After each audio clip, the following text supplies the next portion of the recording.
வாழ்க வளமுடன். இன்றைக்கி நம்ம என்ன பார்க்க போகிறோம்னா அவேர்னஸ் வீடியோ தான் பார்க்க போகிறோம். அதாவது நான் மார்க்கெட்டு பக்கத்தில் காய்கறிகள்லாம் வாங்கிட்டு வெளியே வந்தேன். அப்போ பார்த்தா டூ வீலரை ஒரு சின்ன பையன், ஒரு 20 வயசு இருக்கும், தள்ளிக்கிட்டே வந்தான். வண்டியோட பின்பக்கம் பார்த்தா ஹெல்மெட் இருக்குது. ஆனால் வண்டி பூட்டி இருக்குது. ஹெல்மெட் அதுவும் பூட்டி இருக்குது. அவன் மார்க்கெட்டில் அந்த ரோடு கொஞ்சம் மேடும் பள்ளமுமா இருந்தது. அவன் அதை எடுத்துகிட்டு போகும்போது கடான்னு சத்தம் கேட்டுச்சு. அப்போ நான் அந்த இளைஞர்கிட்ட கேட்குறேன், ஏன்பா வண்டி என்ன ரிப்பேரா? ஹெல்மெட்டை ஏன்பா தலையில் மாட்டிகிட்டு போகலாமே, ஏன் இந்த மாதிரி பின்னாடி தொங்க விட்டுட்டு போகிற அப்படின்னு சொன்னேன். வண்டி ஸ்க்ராட்ச் ஆயிருமேப்பா அப்படின்னு. அவன் பதிலே சொல்லாமல் போனான். கொஞ்ச நேரம் கழித்து பார்த்தா என்னோடய ஃப்ரெண்டு வரா. நான் அவகிட்ட சொல்கிறேன், இந்த பையன் இந்த மாதிரி போகிறாம்மா அப்படின்ட்டு. ஐயையோ, சாவி என்கிட்ட இருக்குது, வண்டியில் சாவி இருக்கான்னு பார்த்தியான்னு. இல்லையே, நான் பார்க்கலையே, அவன் தள்ளிக்கிட்டே போகிறான். சரி வா நம்ம போய் பார்க்கலாம், என் வண்டியை தான் அவன் திருடிட்டு போகிறான். அவசரமாக பின்னாடி போய் பார்த்தா அவன் சாவி இல்லாமல் தான் தள்ளிட்டு போகிறான். ஏன்பா உன் வண்டி சாவி எங்கப்பா அப்படின்னு ஒரு அதட்டு போட்ட உடனே வண்டியை டமால்னு கீழே போட்டுட்டு ஓடியே போயிட்டான். அதற்கப்புறம் என்னோடய ஃப்ரெண்டு அந்த சாவியை வச்சு திறந்துட்டு, நல்ல வேலை நீ இருந்தியோ, எனக்கு வண்டி கிடச்சிது, இல்லைன்னா பாரு இன்றைக்கி இந்த வண்டியை மிஸ் பண்ணியிருப்பேன் நான் அப்படின்னு சொன்னான். அதை மாதிரி நீங்கள் எங்கேயாவது இந்த மாதிரி டூ வீலரை தள்ளிட்டு போகிறாங்க பசங்க அப்படின்னு பார்த்தீங்கன்னா அவங்க அதை திருடிட்டு தான் போவாங்க. அதை நீங்கள் பக்கத்தில் போலீஸ் ஸ்டேஷனில் கம்ப்ளைண்ட் கொடுத்துடலாம். இல்லைனா அவனை ஒரு மிரட்டி என்ன ஏதுன்னு கேட்டு அந்த வண்டியை உரியவர்களிடம் ஒப்படைக்கலாம். எவனுக்கோ நடக்குதுன்னு சொல்லிட்டு நம்ம சும்மா இருந்தோன்னு வச்சுக்கோங்களேன், நாளைக்கு நமக்கே கூட இது நடக்கும்.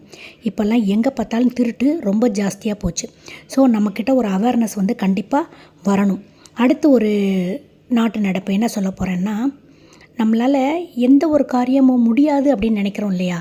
அப்படிலாம் நினைக்காதீங்க. நம்மளால் முடியும் அப்படின்னு நீங்கள் நினச்சிங்கனாக்க கண்டிப்பாக எந்த காரியத்துலையும் நம்ம சக்ஸஸாக இருக்கலாம். ஐடி துறையில் என்னோடய ஃப்ரெண்டு ஒருத்தி வேலை பார்த்துட்டு இருந்தா. அவளுக்கு கல்யாணம் ஆச்சு, நல்லா சம்பாரிச்சிட்டு இருந்தா. அப்புறம் 2 குழந்தைகள் பிறந்தது, ரெட்டை குழந்தைகள். உடனே வேலையிலேருந்து விலகிட்டா. ஏன்னா 2 குழந்தைங்களையும் வளர்க்கணும் இல்லையா? யார் 2 குழந்தைங்களையும் வளர்ப்பா? ஸோ கொஞ்சம் வளர்ந்ததுக்கப்புறம் வேலைக்கு போகலான்னு சொல்லிட்டா. ஒரு 3 இயர்ஸ் ஆயிடுச்சு. திரும்பி வேலைக்கு போனால் வேலை கிடைக்கல. ஏன்னா 3 இயர்ஸ் பிரேக்கு. அதனால் வேலை சரியாக கிடைக்கல. இன்டர்வியூக்கு போகிறா, வேலையும் கொடுக்க மாட்டேங்கிறாங்க. அதற்கு பிறகு நான் அவள்கிட்ட சொன்னேன், ஏம்மா நீ குழந்தைய பார்த்துக்கொள்கிறில்ல, அது மாதிரி உன்னோட ஃப்ரெண்டு யாராவது கூட குழந்தைய கொண்டு விட்டாங்கன்னா கூட நீ க்ரெச் மாதிரி ஒன்று ஆரம்பிக்கலாமேன்னு.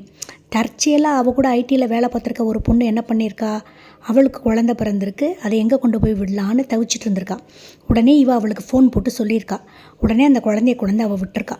1 மந்த் குழந்தைகளோட அந்த குழந்தையும் சேர்த்தா நல்லா பார்த்த உடனே பிஜியில் அது இல்லைன்னா அந்த எங்கேயாவது கொண்டு போய் விடுறாங்க இல்லையா க்ரெச்சில், அந்த க்ரெச்சில் எவ்வளவு காசு கொடுக்கணுமோ அந்த காசை தோழிகிட்ட கொடுத்துருக்கா.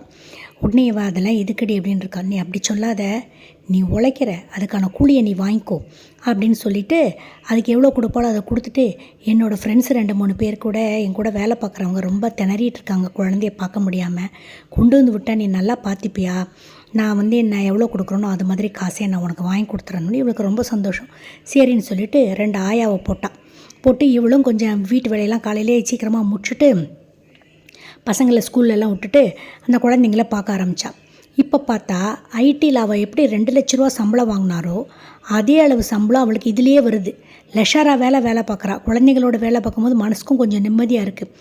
2 ஆயாவை வச்சுட்டு அருமையாக பார்த்துக்கிறா. அதனால் நம்ம ஐடி வேலையை விட்டுட்டோமே. ஐடி வேலையில் நீங்கள் போனீங்கன்னா ஸ்ட்ரெஸ்ஸும் ரொம்ப ஜாஸ்தி இல்லையா? இந்த வேலையில் அப்படி கிடையாது. பட் கொஞ்சம் கவனமாக பார்த்துக்கணும். அதில் நம்ம எப்போவுமே கவனமாக இருக்கணும் குழந்தைங்க விஷயத்தில். பட் நம்ம கொஞ்சம் கேர் எடுத்து பார்த்துட்டோம்னா நம்ம எந்த ஃபீல்டுலனாலும் நம்ம நிலச்சி நிற்கலாம், நம்ம ஜெயிச்சிடலாம். இப்போ இந்த பொண்ணு ஜெயிச்சிட்டா. இது மாதிரி நீங்கள் அதாவது வேலை விட்டுட்டோமே அப்படிங்கிற ஒரு பயத்தை மனசில் ஏற்படுத்திக்காமல் எந்த தொழிலும் செய்யலாம் அப்படிங்கிறது மாதிரி இந்த மாதிரி ஒரு சொந்த தொழிலை நீங்கள் கையில் எடுத்துக்கிட்டிங்கன்னா அதில் கூட நீங்கள் வாழ்க்கையில் முன்னுக்கு வரலாம்.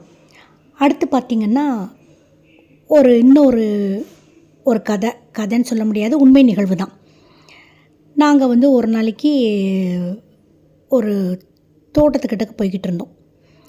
சும்மா வாக்கிங் போயிட்டு அப்படியே தோட்டத்துக்கெலாம் போயிட்டு வரலான்ட்டு. அங்கே பார்த்திங்கன்னா குரங்குகள் ரொம்ப அதிகமாக இருந்தது, நடமாட்டம்.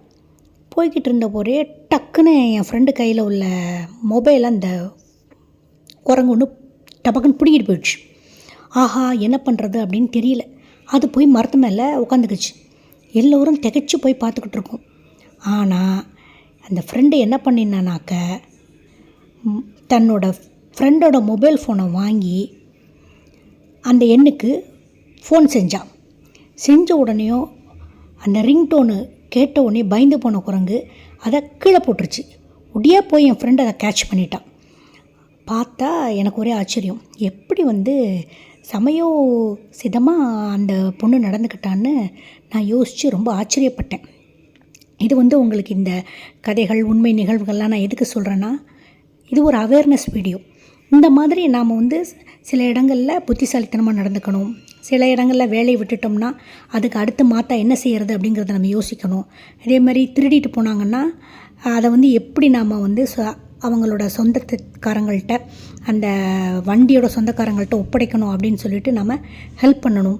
இந்த மாதிரியான இதெல்லாம் நம்ம பண்ணிகிட்டு இருந்தோம்னாக்கா நமக்கு மனசில் கொஞ்சம் மகிழ்ச்சியாக இருக்கும். அடுத்து ஒரு சூப்பரான வீடியோவில் உங்களை நான் சந்திக்கிறேன். அது வரைக்கும் காத்துக்கிட்டுருங்க. டாட்டா, பாய்.